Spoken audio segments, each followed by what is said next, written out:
Hello everyone, I'm Paul McGuire Grimes. The new film Big Boys won the Audience Award at Outfest 2023.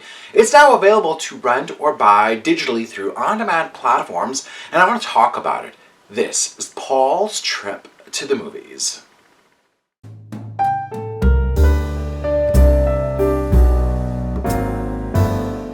Newcomer Isaac Krasner leads Big Boys as 14-year-old Jamie, who is excited for a camping trip with his brother Will, who's played by Taj Cross, and his cousin Allie, who's played by Dora Madison.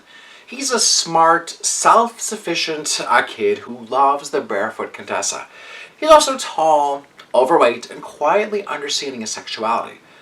The cousins' only camping trip takes a little bit of an unexpected turn when Allie brings her boyfriend Dan, who's played by David Johnson III. Now, despite his brother Will pressuring Jamie to flirt with all the girls on the campsite, Jamie is secretly crushing on Dan, who also happens to be a big boy. The film also stars Emily Deschanel as Will and Jamie's mother. Big Boys makes the feature film debut from writer-director Corey Sherman, who identifies himself as a big boy and wanted to showcase someone like him who is loved for their size and sexuality and not thought of as someone who isn't worthy. Now, too often this is an underrepresented character, left to be the supporting character, the friend of the female antagonist, the clown, or the sassy sidekick. It's really great to see Jamie in focus as a three-dimensional character. Isaac Krasner gives Jamie that kind of nervous energy that makes him lovable and relatable as a young kid who's had to kind of have his guard up and fend for himself due to his size or sexuality. For anyone who has been in this position before, you can understand that secondhand embarrassment that comes in his attempts to make a new friend on top of kind of the messy feelings of a teen crush on someone much older than him. Corey Sherman treats Jamie very tenderly and gives the film that kind of easygoing spirit.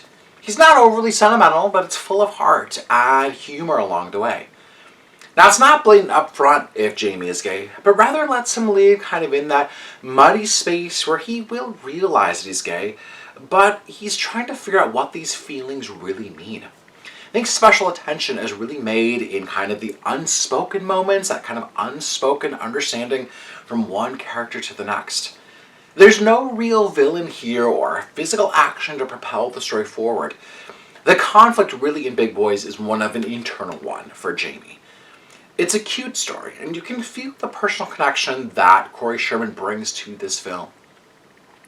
Much like the recent film The Madison Family, Big Boys is a small film that you would probably see at a film fest like Outfest, but due to its budget and its subject, it just doesn't get that widespread publicity to gain a larger audience. I'm giving Big Boys 3 out of 5 ticket stubs. If you like my review today, click subscribe on my YouTube channel. I have some movie reviews, some celebrity interviews, and I'd love to hear from you. Leave me a comment here on YouTube or on social media at Paul's Movie Trip. Are there other movies right now that you're watching for Pride, other queer cinema? I'd love to hear from you. What are some of the movies that make you feel seen? Leave me a comment here on YouTube or on social media at Paul's Movie Trip.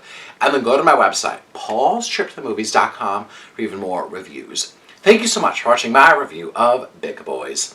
This is Paul's Trip to the Movies.